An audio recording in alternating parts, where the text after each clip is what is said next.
Hello everyone. So, in the chapter Financial Management, today we will read about financial planning. As you can see, financial planning में two words है. First is financial and the second one is planning. Financial means related to finance and planning means thinking beforehand. So, we can say financial planning में क्या होगा, यहाँ पर हम finance के बारे में प्लान करने वाले हैं. प्लानिंग मतलब पहले से ही डिटरमाइन कर लेना. So it referred to the preparation of a financial blueprint of an organization's future operation. Future में बिजनेस के फाइनेंस को किस तरीके से यूज़ किया जाएगा उसका एक ब्लूप्रिंट रेडी करना, that is what we call financial planning.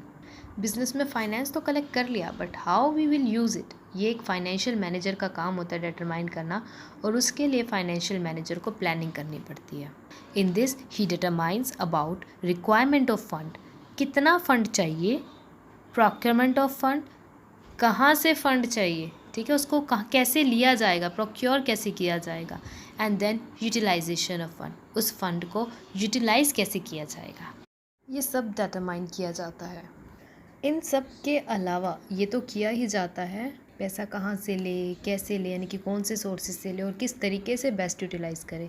इसके अलावा कुछ और एक्टिविटीज़ भी की जाती है, कुछ ऑब्जेक्टिव सेट किए जाते हैं, कुछ पॉलिसीज़ बनाई जाती हैं एंड प्रोसीजर फॉलो किया जाता है. प्रोसीजर डिटरमाइन किया जाता है. So as you can see, the first is determination of financial objective. जो फाइनेंस कलेक्ट किया जाएगा उसका ऑब्जेक्टिव क्या होगा. दो तरह के ऑब्जेक्टिव फिक्स करने हैं, शॉर्ट टर्म ऑब्जेक्टिव क्या रहेगा and long term financial objective क्या रहेगा. Usually short term financial objective यही होता है कि बिज़नेस में लिक्विडिटी बनी रहे, यानी कि उतना पैसा अवेलेबल रहे जितना बिज़नेस को रन करने के लिए रिक्वायर्ड है, ना तो ज़्यादा हो ना ही कम हो. कम होने से बहुत प्रॉब्लम हो जाती है, बिज़नेस स्मूथली रन नहीं करता है और काफ़ी लॉसेज उठाने पड़ सकते हैं, और ज़्यादा होने पर मनी वेस्टफुल पड़ा रहता है. तो यहाँ ये डिसाइड किया जाएगा शॉर्ट टर्म के लिए कितना फाइनेंस चाहिए, कहाँ से लिया जाए. Second is long term financial objective. Business को ग्रो करने के लिए, एफिशिएंसी के लिए बिज़नेस की इस फाइनेंस की ज़रूरत होती है. वेरियस सोर्सेज अवेलेबल है, तो कौन से सोर्सेज लिए जाए, it will be decided in this. Determination of financial policies. Business में बहुत सारी पॉलिसीज़ बनाई जाती हैं, जैसे कि कैपिटलाइजेशन पॉलिसी, जिसमें ये डिटरमाइन किया जाता है कितना पैसा लॉन्ग टर्म एसेट्स में लगाया जाएगा. Second, capital structure policy. इसमें ये डिसाइड किया जाता है कितनी इक्विटी रहेगी, यानी कि कितनी ऑनर कैपिटल होगी और कितनी डेप्ट कैपिटल होगी, रेशो क्या रहेगा डेप्ट equity. Fixed asset management policy, fixed asset को किस तरीके से मैनेज किया जाएगा. डिविडेंड पॉलिसी, कितना पैसा डिविडेंड में डिवाइड किया जाएगा, percentage, ratio. Working capital management policy. Credit policy है, क्रेडिट पॉलिसी मतलब कितने तक उधार दिया जाएगा, जैसे उधार पे सेल होती है ना, तो कितने तक दिया जा सकता है, कितनी क्रेडिट प्रोवाइड किया जा सकता है. ये सब पॉलिसीज़ बिजनेस में डिटरमाइन की जाती है under the concept financial planning. अगर जैसे कि किसी कंपनी की पॉलिसी हो सकती है कि ज़्यादा से ज़्यादा इक्विटी कैपिटल रखी जाए, ये भी हो सकती है कि डिविडेंड कम दिया जाएगा स्टार्टिंग ईयर्स में, ये हो सकती है कि अगर कुछ ज़्यादा सेल करने हैं तो क्रेडिट बढ़ाना पड़ेगा, या ये भी हो सकती है कि क्रेडिट सिर्फ उनको दो जो ट्रस्टवर्थी है या क्रेडिट वर्थी है. ये बिज़नेस टू बिज़नेस डिपेंड करता है डेफिनेटली, कौन सा बिज़नेस किस तरह की पॉलिसी, मतलब इस पॉलिसी में कौन सी पॉलिसी अडॉप्ट करना चाहता है, ये पॉलिसी यहाँ पर डिटरमाइन की जाती है. Third one is determination of financial procedure. अब जो ये पॉलिसीज़ बनाई है ना, इनके लिए प्रोसेस भी सेट करना होता है. पॉलिसीज़ तो एक तरह से बना दी गई कि हाँ ये करना है, बट वो करना कैसे है, हाउ टू डू दैट, ये होता है प्रोसेस. ये पॉलिसी को क्लैरिफिकेशन देता है, पूरे स्टेप को क्लियर कर देता है. जैसे कि यहाँ एक एग्जांपल मेंशन है, for instance decision regarding depending on equity capital in the initial year of the company is a policy. कि ये कंपनी स्टार्टिंग में इक्विटी कैपिटल को प्रेफरेंस देगी, इक्विटी कैपिटल से ही फाइनेंस को जनरेट करेगी, ये पॉलिसी है. But the different steps taken to procure equity capital fall under the category of financial procedure. But किस तरीके से एक कंपनी, एक फर्म कंपनी ये कैपिटल को जनरेट करेगी by the way of equity, ये प्रोसेस, ये स्टेप बाय स्टेप क्लैरिफिकेशन ये इसके अंदर आएगा फाइनेंशियल प्रोसीजर में। क्रेडिट सेल भी एक पॉलिसी है, बट अगर वो टाइम पर पेमेंट नहीं मिलती है तो कौन कौन से एक्शन लिए जाएंगे। पहले लेटर लिख कर दिया जाएगा, टेलीफोनिकली इन्फॉर्म किया जाएगा, रिमाइंडर दिया जाएगा एंड देन केस किया जाएगा।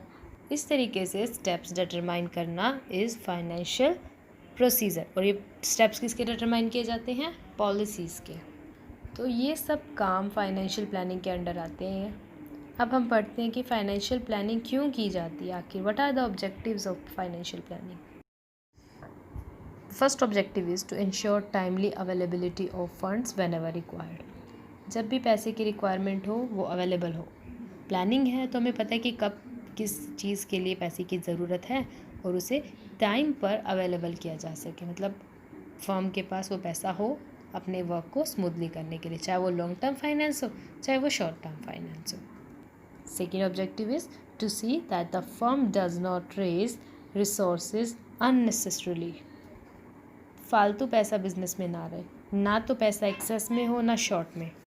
अगर पैसा बिजनेस में एक्सेस में है तो फिर वो वेस्ट पड़ा है। उस पैसे को कहीं और इन्वेस्ट किया जा सकता था, उस पर इंटरेस्ट अर्न किया जा सकता था, अपॉर्चुनिटी अवेलेबल की जा सकती थी। बट वहीं अगर पैसा शॉर्ट में हो तो कितनी ही अपॉर्चुनिटीज़ हाथ से चली जाती है, बिज़नेस की रेपुटेशन ख़राब हो जाती है क्योंकि टाइमली पेमेंट नहीं हो पाती है, रोज़ के छोटे छोटे कामों के लिए दिक्कत हो सकती है। इसलिए ना तो पैसा बिज़नेस में ज़्यादा हो ना कम हो, इसके लिए पहले ही प्लान कर लिया जाता है, जिससे ये डिटरमाइन कर लिया जाए कितना पैसा चाहिए, तो वो प्रॉब्लम सॉल्व हो जाएगी। Importance of financial planning. First is helps to face the eventualities. तो फाइनेंशियल प्लानिंग करते हुए वेरियस बिजनेस सिचुएशन को कंसीडर किया जाता है। फ्यूचर में क्या क्या हो सकता है, सब पॉसिबिलिटी को ध्यान में रखते हुए फाइनेंस जो प्लानिंग है उसका ब्लूप्रिंट तैयार किया जाता है। सपोज़ करो कि अगर प्रिडिक्शन है कि सेल 20% से ग्रो होगी, तो साथ ही साथ ये भी कंसीडर किया जाएगा कि ग्रोथ रेट अगर 10% हुई तब क्या होगा, अगर ग्रोथ रेट 30% होगी तब क्या होगा। तो वेरियस सिचुएशन को ध्यान में रखते हुए फाइनेंशियल प्लानिंग की जाती है। तो इससे फ़ायदा क्या रहता है कि हम हर सिचुएशन के लिए तैयार होते हैं। Second is helps in avoiding business shocks and surprises. Again जो डिफरेंट टाइप ऑफ सिचुएशन है उसके लिए ब्लूप्रिंट रेडी है। तो बिज़नेस में कुछ भी शॉक हो, यानी कि जब शॉर्टेज ऑफ फंड हो या फिर सरप्राइज़ हो, तो उसे डील किया जा सकता है। Third is helps in coordination. Business के जो वेरियस एक्टिविटीज़ हैं, सेल है, परचेज़ है, प्रोडक्शन है, फाइनेंस है, इन सब को कोऑर्डिनेट कर दिया जाता है by making clear policies and procedure. Helps in avoiding wastage of finance. कितना फाइनेंस चाहिए ये पहले ही डिटरमाइन है, ना तो एक्सेस हो फाइनेंस ना शॉर्ट हो। तो ये तो ऑब्जेक्टिव ही होता है फाइनेंशियल प्लानिंग का। इससे क्या होता है कि कभी भी फाइनेंस की वेस्टेज नहीं होती है। Fifth is helps to link the present with the future. Obviously we are doing the planning means thinking beforehand. We are being ready for the future. Future में कितनी सेल होगी, कितना grow करेगा business, इन सब के बारे में estimate करना। इसी से ही हम प्रेजेंट को फ्यूचर से कनेक्ट कर रहे हैं और अनसर्टेनिटीज़ को कम से कम करने की कोशिश कर रहे हैं। Sixth is helps in creating link between investment and financing decision. Investment means money को इन्वेस्ट करना, कहाँ पर इन्वेस्ट किया जाए, कितना इन्वेस्ट किया जाए। फाइनेंसिंग डिसीजन मीन्स बिज़नेस की फाइनेंसिंग नीड, बिज़नेस को जितना पैसा चाहिए, जितना फाइनेंस चाहिए, उसकी रिक्वायरमेंट कैसे पूरी की जाए। तो इन दोनों के बीच में लिंक करने का काम फाइनेंशियल प्लानिंग कर देती है। Last is financial control. Financial activities को फाइनेंशियल प्लानिंग में कंट्रोल किया जाता है। स्टैंडर्ड फिक्स कर दिए जाते हैं, एक्चुअल परफॉर्मेंस को स्टैंडर्ड के साथ कंपेयर किया जाता है, डेविएशन चेक किया जाता है एंड डेफिनेटली करेक्टिव एक्शन लिए जाते हैं। So that's it about financial planning. एक क्वेश्चन होता है इसके रिगार्डिंग, क्या डेप्थ को कैपिटल कंसीडर किया जा सकता है?